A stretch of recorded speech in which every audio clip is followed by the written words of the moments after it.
meio lento, né? Depois de almoçar e o negócio fica lento. Galera, meu nome é Eduardo de Souza, mas fui apelidado aí como Dudu Suricate por conta desse bicho ré aí que a gente criou, né? Pra quem não conhece, o Suricate, ele é um personagem digital, né, da cultura nordestina, que nasceu com o intuito da valorização da cultura nordestina. E justamente numa época, foi em 2012 que nasceu o Suricate, foi naquela época que tava aquela briga lá, tinha o cabo lá chamado Aécio Neves, já estava começando essa onda de xenofobia, preconceito na internet, e tinha, a gente nasceu numa época que a internet ela não era ocupada da nossa forma de falar, do nosso jeito de ser, a gente tinha muita vergonha. Como a internet, quem nasceu aqui como eu, né? Que eu costumo dizer que eu nasci na periferia do Brasil, né? Tem as periferias, tem a periferia de Fortaleza, eu nasci na periferia da periferia, né? Porque eu nasci em Fortaleza, no Nordeste, e a gente sabe que quem nasce no Norte e Nordeste, as coisas chegam mais lentamente para nós, né? Então a internet foi isso. Ela chegou depois. Quando ela chegou, ela era ocupada e povoada muito pela galera do Rio e São Paulo. E a gente via muito nordestino, nortista, se comunicando como paulista e carioca. Nada contra paulista e carioca, amo todos. Mas a gente tem que falar como nós fala. Tem que falar um aí dentro, uma Maria. Tem que mandar pra baixa da égua mesmo. Tá errado isso aqui. Até porque a gente via que as pessoas elas tinham medo de se comunicar justamente por sofrer xenofobia, né? Aí veio a eleição da Dilma, aí esse negócio impactou geral, foi uma avalanche de xenofobias. Inclusive, a gente fez muita imagem nessa época, né? Sobre essa parada da eleição, que hoje não, né? Hoje todo mundo diz, ainda bem, Nordeste, você salvou o Brasil, mas antes... Rapaz, o negócio era pesado para nós. O Suricate hoje ele tem mais de 8 milhões de seguidores nas redes sociais, somando tudo. Atinge em média 35 a 40 milhões de pessoas semanalmente. Ele nasceu nessa pegada, né, que não deixa de ser política, de valorização da cultura local e territorial. Mas também o Suricate ele se posiciona muito como o povo, né? Porque o Suricate ele é um personagem, não é o Edu, não é o Léo que faz também, mas o Suricate na verdade ele é a representação digital do povo cearense que depois se transformou no povo nordestino. E aí muita gente, inclusive de São Paulo, Rio de Janeiro, Rio Grande do Sul, segue o Suricate hoje e foi se sentindo representado também. Que é a nossa forma de falar, a nossa forma de se comunicar e a nossa forma também de se politizar, né? A nossa forma de questionar o poder público. Paralelo a isso, o Suricate ele tem várias ramificações. Eu também sou criador da Vetinflix, que é uma produtora audiovisual focada em produtos periféricos. Então, é a primeira do Ceará, tem mais de 10 milhões de visualizações, lá foi um sucesso estrondoso. A gente fez uma formação audiovisual com jovens periféricos do bairro Janguru Sul, que é um dos piores índices de desenvolvimento humano do Brasil. Formou esses moleques e aí a gente fez uma série que era uma paródia do La Casa de Papel, que era o La Casa dos Vetim. Para quem não sabe, lá em Fortaleza a gente chama a galera de periferia, assim, os moleques de periferia de Vetim, é a forma que eles se comunicam. E aí a gente criou o La Casa dos Vetim. Dentro desse projeto teve um filme da Globo também, que o La Casa dos Vetim fez, foi produzido pela Globo, com um sucesso gigantesco que foi. E o La Casa dos Vetim ele falava de um ponto principal, que era internet livre. Porque antes de 2012 a gente acreditava que a internet era a entrada e a salvação principal para a juventude do Brasil, como acesso, né? Que era o jovem ter acesso à educação, ter acesso à instrução, ter acesso à oportunidade a partir da internet. Que a internet é o que possibilita a gente conversar com o outro, mesmo estando distante, e fazer essa troca.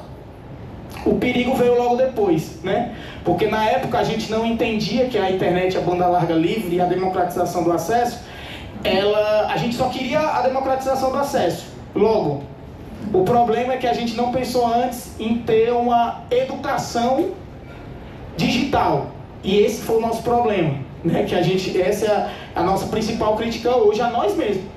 De que a educação digital ela teria que ter vindo junto com a democratização do acesso. E aí até falo, tem uma palavra assim meio pejorativa, que é o emburrecimento digital, que aconteceu com a democratização do acesso e do celular. Que a gente costuma dizer que o emburrecimento digital as pessoas hoje usam, não que as pessoas sejam burras, claro, mas no campo digital as pessoas usam o celular, uma máquina de função tão potente, mas às vezes elas acham e ela acredita, a maioria das pessoas acredita que a internet ela é só Instagram e WhatsApp. Não se liga na potência que a internet tem para construir um país, para mudar. E hoje as pessoas estão vendo como ferramenta política a internet, principal ferramenta política hoje, né? A internet, e como ela está modificando o Brasil, sendo nas leis que a gente viu aí, né? Da escala 6x1 principalmente, que está gerando muito impacto no país. E lá a gente construiu, dentro dessa nossa estratégia de internet de acesso, um mandato que é do meu irmão, o Léo, que ele tinha as pautas principais, banda larga livre. Hoje a gente conseguiu, nos 3 meses de mandato do Léo, que ele entrou como suplente, nos 3 meses de mandato ele conseguiu ter uma PEC aprovada. Hoje o Ceará é o primeiro estado brasileiro que tem na sua Constituição banda larga livre como direito fundamental, assim como internet, assim como arroz e feijão, assim como água. Hoje não dá para fazer comunicação sem pensar em internet, é impossível pensar isso. E a gente buscou essa luta. Paralelo a isso, a gente buscou também a lei dos Zona Vivas. Zona Viva é um projeto que a gente criou junto lá também. Quando eu falo a gente, viu galera, não é eu, não é o Léo, é um grupo político que se organizou junto com o MTST, o Movimento dos Trabalhadores Sem Teto, junto com a galera da cultura do Ceará. E o Zona Viva é um aparelho que o Estado faz hoje, que ele é uma zona de cultura. A gente pediu um aparelho simples, porque quando a gente pensa em qualquer coisa do governo, o governo fala que vai ser uma coisa de 1 milhão, 5 milhões, 10 milhões, demora a fazer. A gente só quer 2 containers em volta, dentro de uma praça, que em volta dessa praça vai ter esporte, vai ter lazer, vai ter sarau, vai ter música, vai ter poesia, e dentro desse container vai ter formação profissional. E a gente não quer só curso de salgado e pastel e manicure, não, a gente quer curso de verdade, programação. E dentro do Zona Viva tem uma ilha digital. Tem curso de programação, tem curso de audiovisual, tem curso de fotografia, porque a gente via que a principal deficiência da juventude era o acesso a formações que disputam o mercado de grana mesmo. Porque a gente quer comer, principalmente a gente quer comer, né? E para comer, infelizmente, no mundo que a gente vive, tem que ter dinheiro. E a gente não quer dinheiro pouco, a gente quer disputar a grana. A gente não quer que só que a classe média, a galera dentro do governo esteja disputando o orçamento. A gente quer disputar o orçamento também lá na periferia, sem sair dela. Porque a gente quer pegar o orçamento e trazer para a periferia. E tudo isso é feito no residencial José Euclides, que é um residencial do Minha Casa Minha Vida. E a maior conquista da gente lá é ver, eu até falei na entrevista, as meninas estavam filmando ali, fez umas perguntas, ele disse, a nossa maior conquista é ter chegado no José Euclides há 7 anos atrás e a gente só viu os moleques falando de brincar de polícia e ladrão. A maioria queria ser ladrão, outra parte queria ser a polícia, mas os dois tinham algo em comum, que todos os dois queriam um matar o outro. E a gente vê nessa perspectiva de que a gente quer que o Estado chegue na nossa periferia muito antes da bala, né? Então a gente quer oportunidade, a gente quer orçamento e a gente não quer bala aqui de forma alguma. E essa conquista foi muito massa. Hoje é um exemplo muito massa nas redes sociais. E lá em Fortaleza, muita gente chama, estou feliz de estar aqui com vocês trocando essa ideia e de ver muita gente potente estar trocando essa ideia. Mas tudo isso foi feito com base na comunicação popular, que era algo que a gente acreditava. Para mim, comunicação popular é falar com o povo. E falar com o povo é falar com a maioria. Não dá pra gente ter demagogia de querer falar bonito, de querer dificultar as coisas. Tem até uma crítica que eu faço que não faz sentido nenhum. O governo lança um edital difícil pra caramba, aí depois ele cria uma ala do governo para falar de simplificar, né? Que é de linguagem simples. Ou seja, ele dificulta e depois ele quer simplificar o que ele mesmo dificulta. Não faz sentido nenhum. E chamar o povo para essa conversa. Quando a gente fala de comunicação popular, eu tenho na minha concepção 3 ramificações, que educação, entretenimento e notícia. Chegar instrução para a galera, chegar impacto para a galera de alguma forma. Quando a gente fala de educação todo mundo aqui pode fazer qualquer vídeo educando algo, dando alguma visão para alguém, falando de algo mais técnico, né? E uma instrução, uma notícia, que é o que a gente vê aí, a torta e a direito no WhatsApp, quem é que, ou no Instagram, negado aí segue a Choqueia aí, a Virgínia, Vinícius Júnior, viu direto, né? Mas aí a gente vê aqui, notícia chega pra gente a rodo. Pra gente a rodo, seja do governo, seja da direita, seja da esquerda. E o entretenimento foi a ramificação que a gente viu que mais dialoga com o povo. Por quê? Porque o povo passa o dia trabalhando, né? Na escala 6x1, sai 5 horas da manhã, volta, chega em casa 8 da noite. Aí a negada vai ver coisa séria. Eu até entendo a galera chega, quer se divertir, quer algo leve, quer abrir uma Netflix, quer conversar no WhatsApp, quer rir um pouco. E essa, na verdade, é a maior fragilidade do povo quanto às Big Techs, que as Big Techs, na verdade, elas abusam desse poder do entretenimento em cima das pessoas e vai lá que nem maquinando e sugando a atenção das pessoas. E a gente viu isso uma brecha de politizar as pessoas por meio do entretenimento. Como? Vamos falar de escala 6x1. Vamos fazer um vídeo de humor falando da escala 6x1.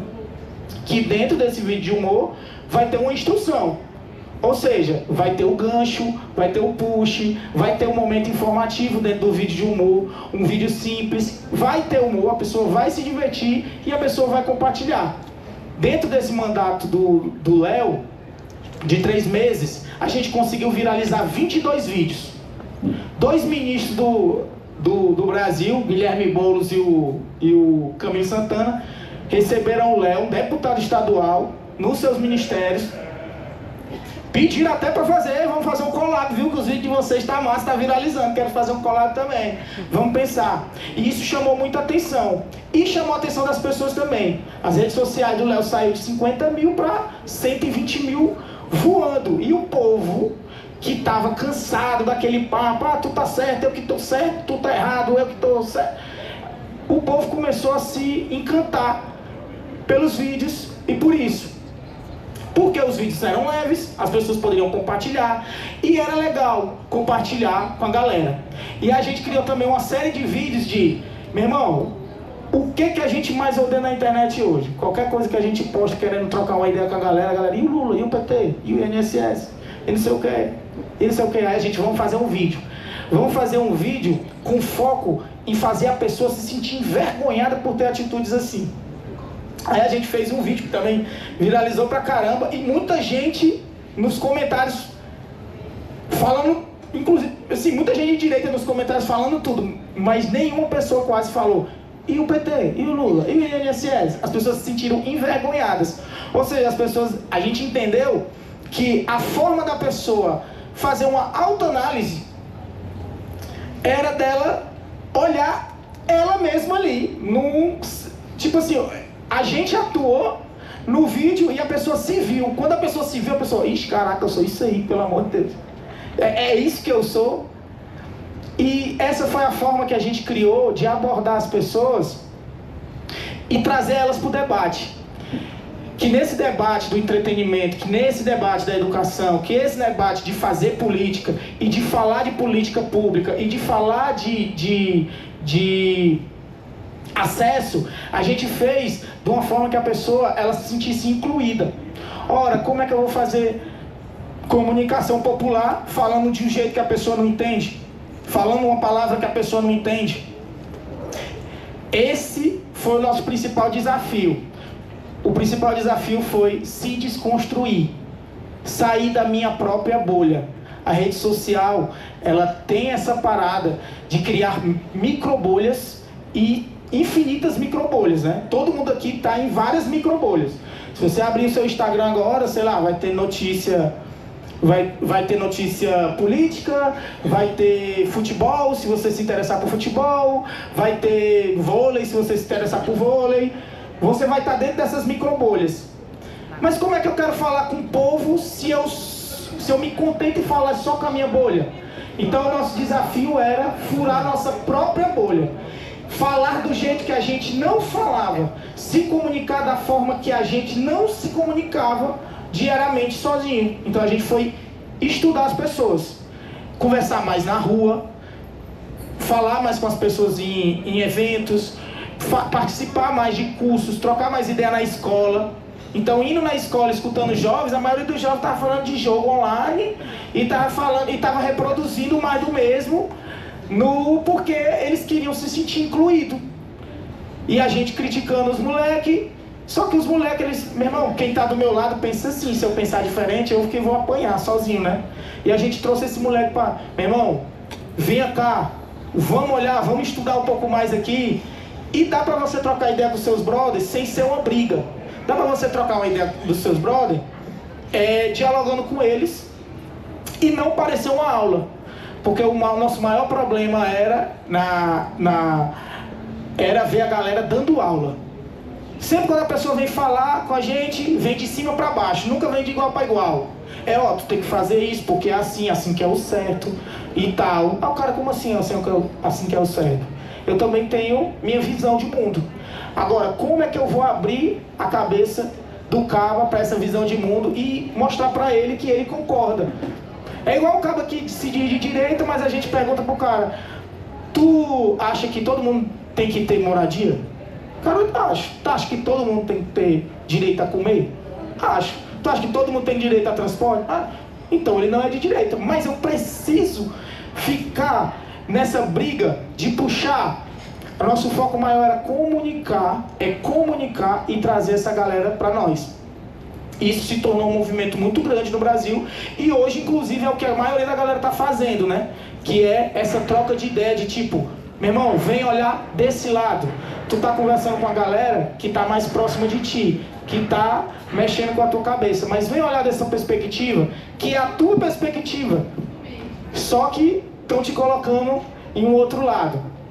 E a gente entendeu que a extrema-direita, o poder da extrema-direita era, eles estavam chegando na base e trocando ideia. Todo mundo está cansado da violência. Todo mundo concorda que está cansado da violência. Aí o cabo chega pro moleque e diz: oi, tá cansado da violência? Bora matar. Aí o cara já concorda, porque o cara já tá tão cansado que o cara quer acabar de uma vez. Só que você chega com a perspectiva de acessibilidade, de impacto, do Estado chegar com educação e oportunidade, o moleque já vai vendo de outra forma. E ele vai entender, né? É melhor... aqui é que se acaba com a violência mesmo, né? Porque não adianta de nada eu matar um cara ali e nascer 8 ali, né? Igual biscoito, mata um e vem 8. Não faz sentido algum. E aí, nessa perspectiva lá no Ceará,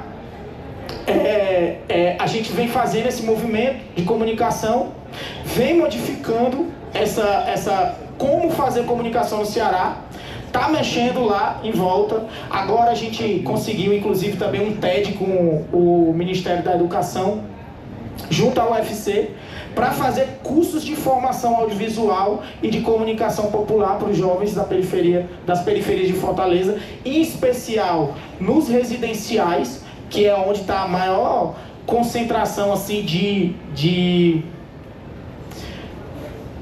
violência lá em Fortaleza, principalmente. E a gente vem nessa perspectiva de fazer comunicação é falar com o povo. Falar com o povo é falar como o povo fala. Entender o povo é entender as suas territorialidades e respeitar essas territorialidades. E aqui eu acho que está um time do caramba, porque tem gente de todo canto. Não adianta eu ser do Ceará querer falar com a galera do Amazonas como se eu fosse do Amazonas. Não adianta a galera do Rio Grande do Sul querer falar com a galera do Ceará como se fosse do Ceará. A perspectiva e a pegada é essa. Eu falar com o meu povo e não importar a comunicação para o meu estado. Na verdade, é exportar o meu estado como comunicador para o Brasil. E assim a gente vai criando laços e comunicando com o Brasil todo, respeitando as territorialidades, respeitando as individualidades e os espaços e formando um time, né? Porque um time ele é feito, na verdade, de pessoas diversas, não de pessoas iguais. E eu acho que aqui tem um time muito foda. É isso. Valeu, galera. Valeu, Dudu.